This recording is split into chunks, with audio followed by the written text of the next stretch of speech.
I'm begging you, please be more salesy.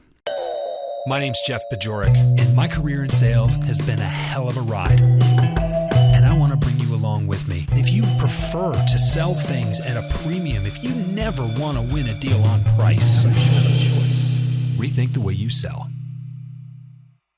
Welcome back to the show. My name's Jeff Bajorek. I'm your host, and I'm here to help you rethink the way you sell. Season 5 of this podcast is all about the 7 steps to sell like you. Step 1 is to know yourself, because how can you sell like you if you don't know who you are? Step 2 is to know your best customers. Those are the ones you want more of, right? So you need to know them. You need to have good conversations with them. You need to have vulnerable discussions with them so you can learn about why they bought from you the first time, why they continue to buy from you, and how you can replicate those situations. We want more customers like our best customers, not like the other ones that we'd rather get rid of. I also gave you a framework for how to manage your time, your intentions, and your territory so that you can maximize the amount of growth you get in a minimal amount of time. Because sales is already hard. Why do we need to make it any more difficult than it already is? Step 3 is to know your process. Now, process is the science of selling. These are the things that have to happen in order for a sale to be made. But today, I want to talk about step 4. That is know your methods. Methods are the art of selling. You see, the science of selling, these are the things that have to be done. They're going to happen regardless. If you don't complete these steps, no sale happens. But how you complete those steps is completely up to you. So people they confuse process and methods all the time, but they don't confuse art and science. So that's why I like this dichotomy. That's why I like the way that I'm describing process and methods. It's science and art. You can keep those a little bit more separate in your brain, which is going to help you. And I'll get into why it's going to help you and how it helps you in just a minute, because what I'm going to do next is beg you. I'm begging you. Please be more salesy. Salesy has been this term that just makes me quiver. I hate seeing it because people use it as a derogatory term. People say, oh, that was salesy. I felt a little creepy, a little icky. It was a little salesy. No, what? Salesy, let's break it down. Salesy, I guess when you add the Y at the end, that is of or related to making sales. I want to be known as salesy. I want to be known as someone who gets a job done. I want to be known as someone who helps their customers find results and success in a way that no one else can. That's a really, really good thing. That's a great thing to be known as. But instead, we think about it as a derogatory term. We think about it as something we want to run away from. You forget that your customers need help. Your customers are begging you to lead them. And if you are neglecting to do that job, if you are abdicating your role as a seller and not nudging them along, not encouraging them to take more steps, not encouraging them to progress through their decision-making process one way or another. I'm not saying you got to twist their arm, put a gun to their head and tell them they got to buy. That's not what I'm talking about at all. I'm talking about, are you nudging them to eventually make a decision? If you're not doing that, then you're not making very many sales.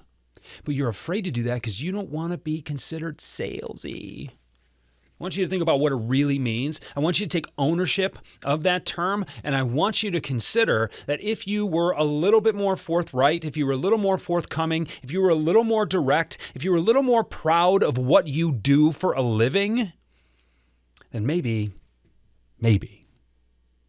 you'd be salesy in the right way, and you would get more done, and you'd help more people. You would create more opportunities, more results, more outcomes for more people because you were just willing to do the work.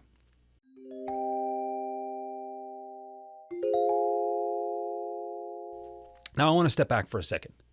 And I want to be clear that I'm not talking about manipulating anybody. I'm not talking about doing anything subversive. I'm not talking about even giving anybody, including yourself, an icky feeling about how you are going about helping them or forcing them to make a decision. I don't want you to force anybody to do anything they don't want to do. As a matter of fact, you've heard me talk about this before. I have been trying to eliminate the word convince from my vocabulary because I think that's underhanded and unprofessional.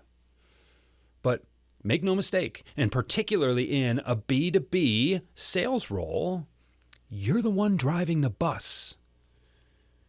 And if you are sitting back feeling like you should just be waiting for your customers to tell you what they want to do and when they want to do it, you're going to be waiting a long time, and you might get hungry while you wait.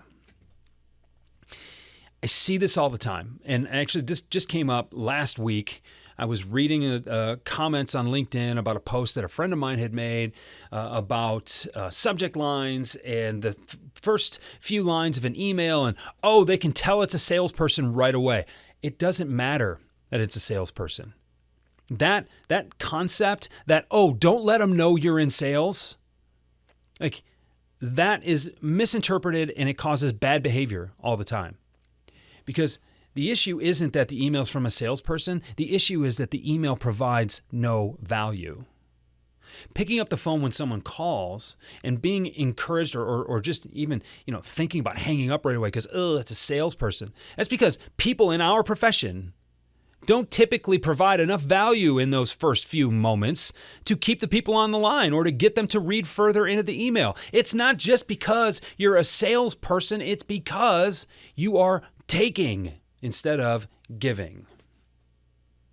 How could you change the openers in your emails? How could you change the openers on your calls to provide more value up front so that you could be more salesy? You see that? See how I'm twisting that a little bit? See how I'm flipping the script a little bit on what salesy means? If your outreach was a little more direct, would you make more sales? I say yes. If you were a little more passionate, if you believed more in your profession, would you make more sales? Yes. But let's think about how most people would take that approach. Most people would say, okay, well, let me just not let them know I'm in sales. Let me just take a more indirect approach. Let me try to warm them up a little bit. Let me try to soften things. What you're really saying is, I'm going to pretend I'm not going to sell them something even though I know I want to. What does that mean for your integrity? What does that mean for the cognitive dissonance in your head of, wait a second, am I lying? You have to lie to them and then tell yourself that you're not lying to them. How many mental gymnastics do you think you're going to be able to pull off and still get your job done? Why are you making this more difficult? It just doesn't make any sense to me. How do we solve this? Well, you just give yourself permission to be more salesy, but in the right way, the way I'm telling you, instead of the way that you've been led to believe that it should go. Do not be ashamed to be in sales. Do not be ashamed to provide value. Do not be ashamed to help people, to take an active role in helping people through your sales process, through their buying process. Because that's what your job is, and everybody needs you to do it. You do, your company does, your prospects absolutely do. Don't believe the hype. Don't believe that since we have the World Wide Web in our pockets, that everything under the sun, that all the knowledge in the history of the world is available at our fingertips, so now our customers don't need us to inform them. No, they need you to sort all the information. They need you to guide them through all of that data because it can't be done. They need us more than ever. And when you hear that people don't like salespeople, when you hear that, when all the rankings of the professions and the integrity in professions gets posted and we're down there around politicians, remember, that's the worst of us. You have a choice. I remember a conversation that I had just a couple of years ago with a client. He said, I don't know. I don't want to call him. He's really busy. He doesn't need to hear from another crappy salesman. I said, you know what? You have a choice. You don't have to be a crappy salesman. You can be better. You can take a different approach.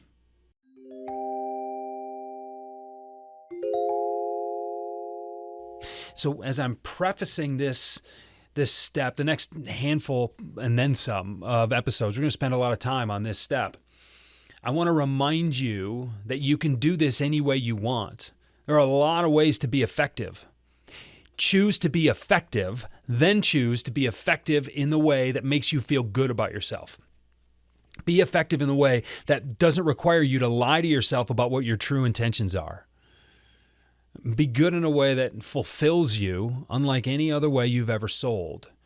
That's what I'm here to teach you. We're going to get into a lot of this over the next few episodes. We're going to talk about being persistent without being a pest. We're going to talk about what great discovery looks like. We're going to talk about a lot of things. We're going to talk about how to close.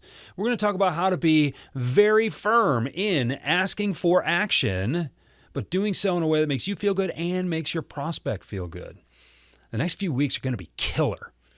And I'm glad to have you here, and I hope you stick with me over those episodes because we're going to have a lot of fun. We're going to make a lot of sales. So yes, to recap here, I'm going to give you something to think about. I want you in a quiet space when you're not driving, when you're not running or whatever, right? Go write. Find a piece of paper, write this down. Write your definition of what Salesy is. And I'm going to tell you, I'm going to remind you that whatever you write down on that page is probably going to be negative. It's probably going to be the worst of the combined experiences that you've either had yourself or heard other people like you have had. And I want to remind you that you can sell effectively without being anything like that. The choice is yours. Your methods are your choices. And you'll never sell better than when you sell like you. So give yourself the permission, give yourself the space to get creative and to think creatively, for the best ways for you to accomplish the steps in your sales process. This is going to be fun. Thanks again for being here. So many podcasts out there. We're in the hundreds of sales podcasts alone. Thanks for spending the last 10, 12 minutes with me. And I'll talk to you again very soon. Rethink the Way You Sell is a Pod About It production. It's mixed and edited by Doug Branson, with music by Blue Dot Sessions and Doug Branson. This podcast is masterminded by Jeff Bajorek.